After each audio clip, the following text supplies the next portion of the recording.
En enero de 1943, los cielos del Pacífico eran un tablero mortal donde la vida de los pilotos dependía de una fracción de segundo. Entre ellos estaba un joven llamado Richard Ira Bond, un muchacho tranquilo de origen sueco, rubio y de mirada limpia, que no parecía destinado a convertirse en leyenda. Pero pronto el mundo descubriría que bajo esa apariencia inocente se escondía el cazador más letal que jamás tuvo Estados Unidos en la guerra. Todo comenzó con una escena digna de película. Bond sobrevolaba un lago, vigilando desde lo alto. Abajo, 3 pilotos estadounidenses habían caído y ahora flotaban en una balsa de goma, a merced del destino. Desde el aire, Bond no veía cazas enemigos ni sombras de aviones, pero sí un movimiento extraño en el agua. Se trataba de un cocodrilo gigantesco, una bestia prehistórica que se acercaba sigilosamente hacia los hombres. Bond sabía que disparar desde esa altura era arriesgarse a fallar y quizá herir a sus propios compañeros. Pero si no hacía nada, el monstruo los devoraría. Bajó su P-38 Lightning a un nivel peligrosamente cercano a la superficie. Con un pulso de acero, apretó el gatillo de su cañón de 20 milímetros y acabó con la amenaza a centímetros de la balsa. Así nació, de forma casi anecdótica, la craqueda al club, un chiste entre pilotos que simbolizaba el coraje de Bond. Ese día no sumó una victoria oficial, pero dejó claro que su instinto y su sangre fría estaban por encima de lo común. Un año antes, en 1942, su destino parecía muy distinto. El general George C. Kenney, jefe de la Cuarta Fuerza Aérea, estaba harto de recibir quejas sobre un piloto temerario que convertía el cielo de San Francisco en su propio espectáculo privado. Informes hablaban de un P-38 Lightning volando en círculos alrededor del puente Golden Gate, descendiendo a ras de la calle Market, pasando tan bajo que hizo caer la ropa tendida de una mujer en Oakland. Aquello era, a la vez, impresionante e inaceptable. La mujer llamó furiosa al cuartel y exigió que el piloto devolviera la ropa y la colgara de nuevo. Kenney, molesto, mandó llamar al culpable, convencido de que encontraría a un joven arrogante y desafiante, digno de un consejo de guerra. Pero lo que vio lo sorprendió. Entró en su oficina un chico bajito, apenas de 1,70 m, rubio, de cara redonda y aspecto infantil. Nada en él gritaba peligroso. Más bien parecía un estudiante tímido, asustado de estar frente a un general. Kenney lo reprendió con dureza durante 20 minutos, amenazándolo con expulsarlo para siempre de la aviación militar. Bond solo asentía, pidiendo disculpas con humildad. Entonces, de pronto, Kenney bajó la guardia y le preguntó casi en tono cómplice: «Por cierto, ¿no estaba un poco turbulento el aire al nivel del segundo piso?». Bond, sin poder evitarlo, dejó escapar una chispa de emoción. «Sí, señor, se movía bastante, pero el control de los alerones en el P-38 es excelente». En ese instante, Kenney reconoció en el joven a alguien que amaba volar tanto como él en sus años de cadete. Y en lugar de castigarle, decidió darle una segunda oportunidad. Esa decisión marcaría la historia. Poco después, Kenney fue designado comandante de las Fuerzas Aéreas Aliadas en el Pacífico Sur y se le permitió escoger 50 P-38 y a sus mejores pilotos. Uno de los primeros nombres que anotó fue el de ese chico que había arriesgado su carrera haciendo acrobacias sobre el Golden Gate. Así, Richard Bond pasó de ser un imprudente a convertirse en la gran promesa de la guerra aérea. En Nueva Guinea, la moral de los jóvenes pilotos necesitaba un empujón, y Washington envió a una leyenda viviente, Eddie Rickenbacker, el gran as de la Primera Guerra Mundial, con 26 derribos en su haber. Rickenbacker relataba sus hazañas con humildad, recordando que, en el frente europeo, los enemigos estaban por todas partes. Entre los oyentes estaba Bond, que murmuró con voz baja pero firme: «Aquí también están bastante llenos de japoneses, capitán». Todos rieron, pero la frase quedó grabada. Kenney, siempre ingenioso, prometió una caja de whisky al piloto que lograra superar el récord de Rickenbacker.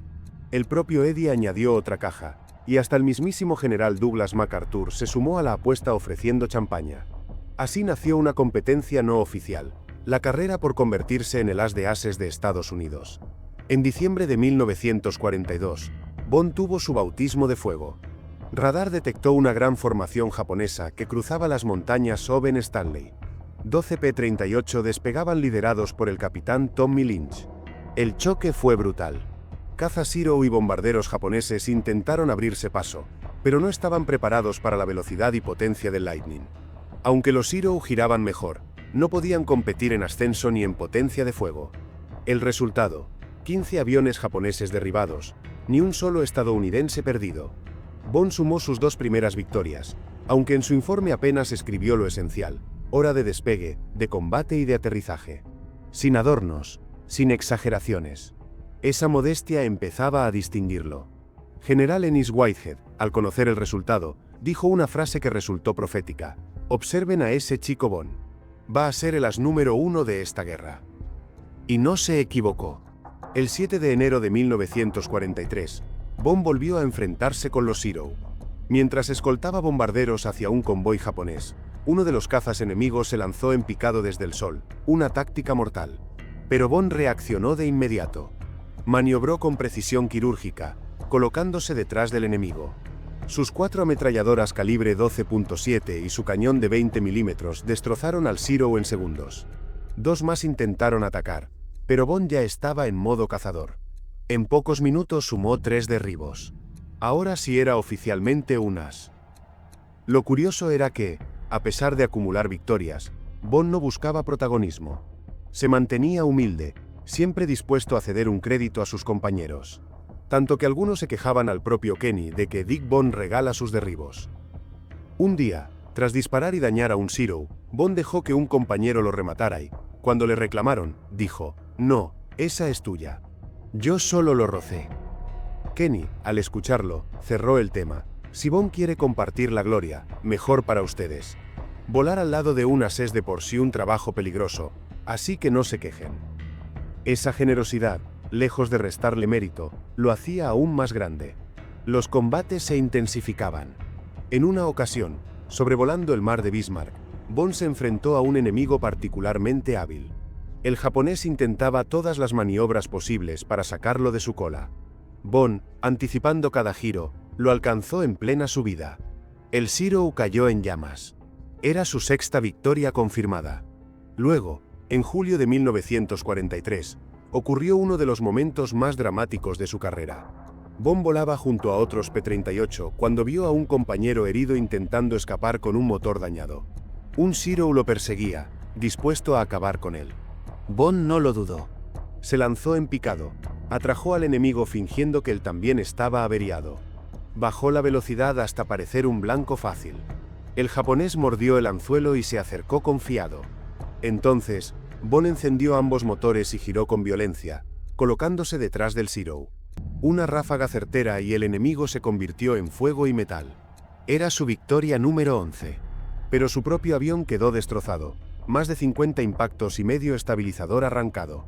Logró aterrizar de milagro, en una maniobra que fue más un choque controlado que un aterrizaje. Cuando revisaron el blindaje detrás de su cabeza, estaba acribillado de balas. Bond solo sonrió y comentó: seguro que el japonés se preguntó cómo demonios seguía volando este P-38. Para entonces, ya era un héroe en las islas y su fama comenzaba a llegar a casa. En uno de sus descansos en Estados Unidos, conoció a Marjorie Batendal, una joven estudiante de Wisconsin. Bond quedó fascinado. Como tantos pilotos, decidió bautizar su avión con su nombre. Pero no se conformó con eso, mandó pintar un retrato de ella en el morro del avión. Aquella imagen de Marge se convirtió en una de las narices decoradas más famosas de toda la guerra. Suscríbete si te gusta el vídeo. La historia de Bond apenas comenzaba y ya parecía sacada de una novela. Lo que siguió fue aún más intenso. Competencias feroces con otros ases, victorias imposibles, pérdidas desgarradoras de amigos cercanos, y finalmente el camino hacia un récord que ningún otro piloto estadounidense ha logrado igualar. La fama de Richard Bond crecía, pero en el aire no había tiempo para celebraciones. Cada misión era una ruleta rusa. Y mientras Bond acumulaba victorias, otros pilotos competían por el mismo título: ser el as de ases de Estados Unidos. Entre ellos destacaba Thomas "Tommy" Lynch, un líder nato, y Neil Kirby, un aviador ambicioso que parecía dispuesto a todo con tal de superar a sus rivales. La rivalidad estaba servida. En octubre de 1943, Kirby protagonizó un episodio que parecía sacado de un cómic. Lideraba a 3 compañeros en una patrulla cuando se toparon con lo que parecía un solitario avión japonés. Pero al acercarse descubrieron la verdad: una formación de más de 30 bombarderos escoltados por 12 cazas. Cualquier piloto prudente se habría retirado. Kirby, en cambio, atacó de frente. Derribó a 3 en la primera pasada y, tras girar, abatió a 2 más. Las cámaras de a bordo confirmaron 6 victorias en un solo día. Fue un golpe mediático que lo catapultó al estrellato. Pronto se habló de darle la medalla de honor. Bond, tranquilo, lo observaba todo con la misma calma con que enfrentaba a los Zero.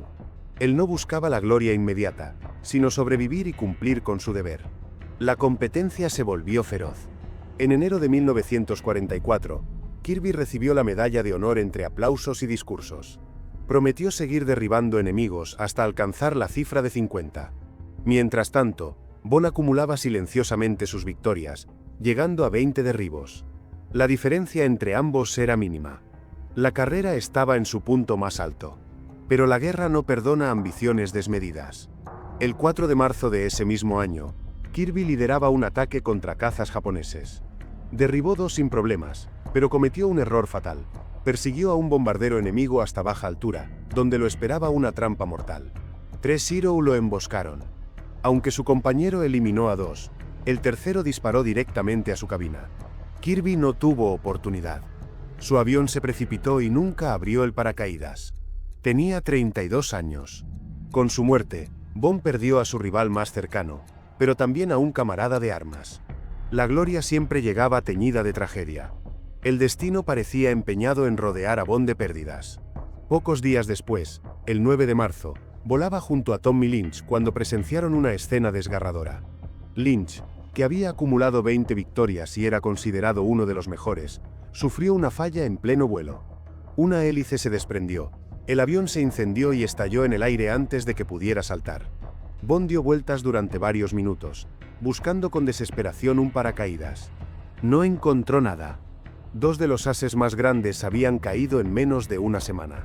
Bond, en silencio, apretó los dientes. Cada nueva victoria pesaba más, porque siempre iba acompañada de la sombra de un amigo perdido. La competencia que había comenzado como un juego con apuestas de whisky y champaña ahora parecía una maldición. Para abril de 1944, Bond estaba a punto de romper el récord de Rickenbacker. Derribó 2 cazas en una misión sobre Hollandia y alcanzó las 27 victorias confirmadas. El general Arnold en Washington ya preparaba comunicados para anunciar que el récord había sido superado. Y, fiel a su palabra, semanas más tarde un buzo localizó un avión japonés en el lugar exacto que Bond había señalado, confirmando así su derribo número 28. Oficialmente, Richard Bond era el nuevo as de ases de Estados Unidos. La noticia corrió como pólvora. Periódicos, radios y carteles lo señalaban como héroe nacional. El muchacho de cara infantil, que en otro tiempo estuvo a punto de ser castigado por hacer acrobacias sobre el Golden Gate, se había convertido en el mayor cazador del aire estadounidense. Pero con la fama llegó la polémica. Las cajas de whisky prometidas empezaron a llegar como premio por romper el récord. También champaña enviada por MacArthur y hasta refrescos de cola de parte de Arnold, sabiendo que Bond no bebía alcohol. Para los militares era una tradición inocente, pero para la opinión pública resultó un escándalo. El ejército soborna a los jóvenes con licor, clamaban algunos periódicos. Grupos moralistas aprovecharon el asunto para atacar al gobierno. Y en medio de todo, Bond sonreía incómodo, sin entender cómo algo tan trivial podía provocar tanto ruido.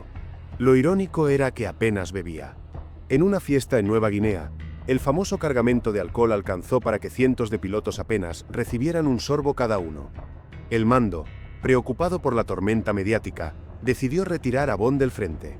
Lo ascendieron a mayor y lo enviaron a Estados Unidos para promover bonos de guerra. Era el rostro perfecto para los carteles propagandísticos. Joven, atractivo, humilde y con una lista de victorias que impresionaba a cualquiera. Bond cumplió con su deber, asistiendo a desfiles, dando discursos y sonriendo a las cámaras. Pero en el fondo, extrañaba el cielo del Pacífico. No se sentía cómodo en el papel de celebridad. Era un gran cazador, sí, pero un mal actor de propaganda.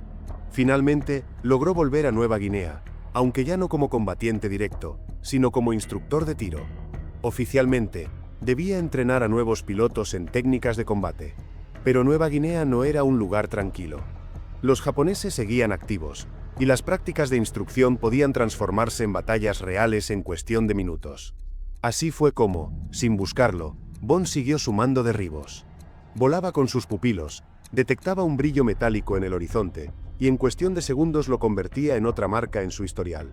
Entre abril y octubre de 1944, pasó de 28 a 40 victorias confirmadas. Era un récord casi inalcanzable. Ningún piloto estadounidense volvió a acercarse siquiera. Von había sobrevivido a 146 misiones de combate, con más de 500 horas en el aire bajo fuego enemigo. Para entonces, hasta el propio Kenny le pidió que regresara a casa. Dick, ya hiciste suficiente. Es hora de descansar. Von obedeció sin discutir. Nunca fue de los que se rebelaban contra las órdenes. Con 40 victorias, se convirtió en el as definitivo de Estados Unidos. Nadie lo superaría jamás. De vuelta en su tierra natal, lo recibieron con desfiles, discursos y ovaciones. Recibió la medalla de honor por su valor, especialmente por haber seguido combatiendo incluso en misiones donde no estaba obligado. Cuando un periodista le pidió unas palabras, Von respondió con la sencillez que lo caracterizaba: solo intentaba proteger a los muchachos. Esa frase reflejaba su esencia. No luchaba por medallas ni récords. Lo hacía por los que volaban a su lado.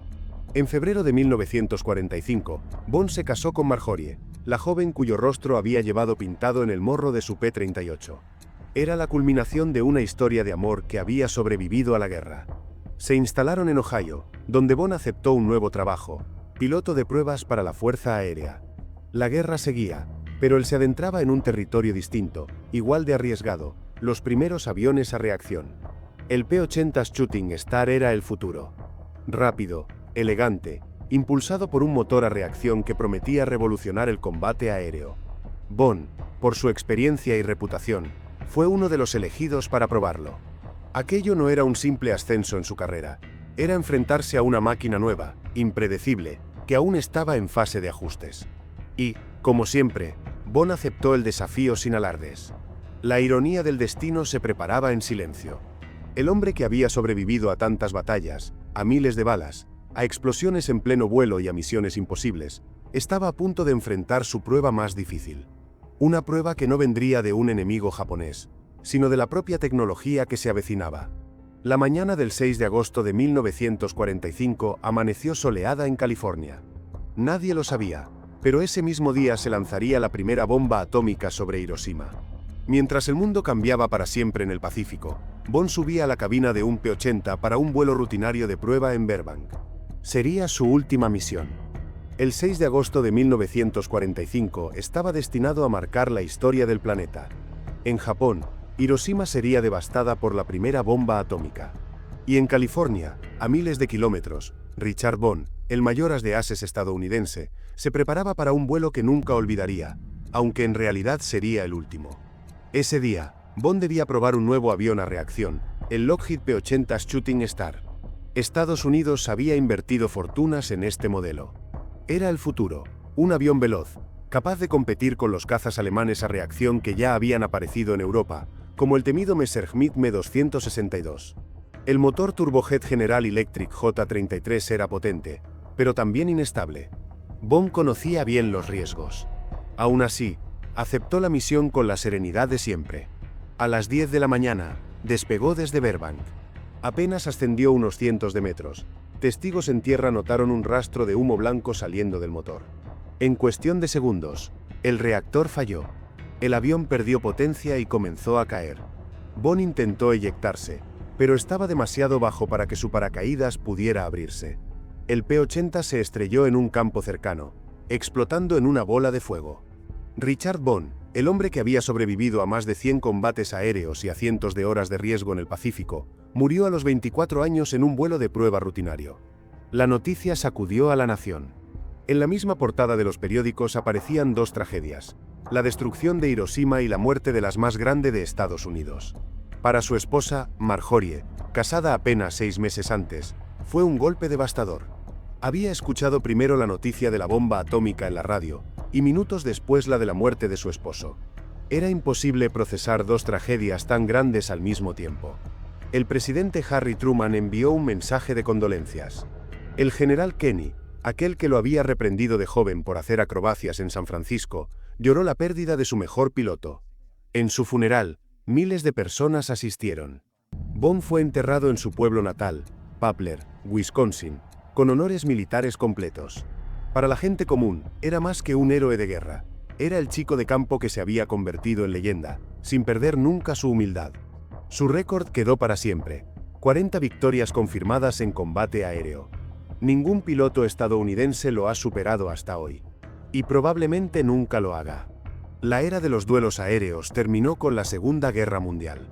En las guerras modernas, los enfrentamientos directos de caza contra caza casi no existen. Eso hace que el legado de Von sea intocable, no solo por la cifra, sino por el contexto. Sobrevivió a 146 misiones de combate y pasó más de 500 horas volando bajo fuego enemigo. Pero lo que realmente distinguía a Richard Von no era solo su puntería o sus maniobras. Era su carácter. Nunca se vanagloriaba. No acaparaba la gloria. Era capaz de ceder un derribo a un compañero solo para mantener la moral del grupo. Siempre decía que su misión principal era proteger a los muchachos. Ese sentido de camaradería lo convirtió en algo más que un piloto. Lo convirtió en un líder silencioso, alguien en quien los demás confiaban plenamente. Su humildad se reflejó también en su vida personal. Mientras otros buscaban fama y titulares, él solo pensaba en regresar a casa, casarse con Marjorie y tener una vida tranquila. En medio del ruido de la guerra, escribió cartas sencillas, dibujó su rostro en el morro de su avión y la convirtió en un símbolo de esperanza. Esa imagen de Marge en el P-38 es una de las más recordadas de toda la Segunda Guerra Mundial. Lo irónico es que, aunque Von detestaba la atención mediática, el gobierno lo utilizó como figura propagandística en varias campañas de bonos de guerra. Recorrió el país, habló en fábricas y firmó autógrafos, siempre con una sonrisa tímida. Su incomodidad era evidente, pero jamás se quejó. Cumplió con su deber, en combate y fuera de él. Eso lo engrandeció aún más a los ojos de la gente. Hoy, su memoria sigue viva. En Wisconsin, el Centro Memorial Richard D. Von honra su vida y legado. Pilotos e historiadores lo recuerdan no solo como un cazador volador, sino como un joven que encarnaba lo mejor del espíritu estadounidense durante la guerra: valentía, humildad y compañerismo. Cuando miramos las cifras, 40 victorias, 146 misiones, 500 horas de combate, es fácil quedarnos con los números. Pero detrás de ellos había un chico que prefería sonreír tímidamente y compartir su gloria con los demás. Y quizás ahí está su grandeza, no en el conteo de enemigos abatidos, sino en la forma en que vivió, peleó y cuidó a sus compañeros. Richard Von nunca buscó ser un héroe. Precisamente por eso, terminó convirtiéndose en uno.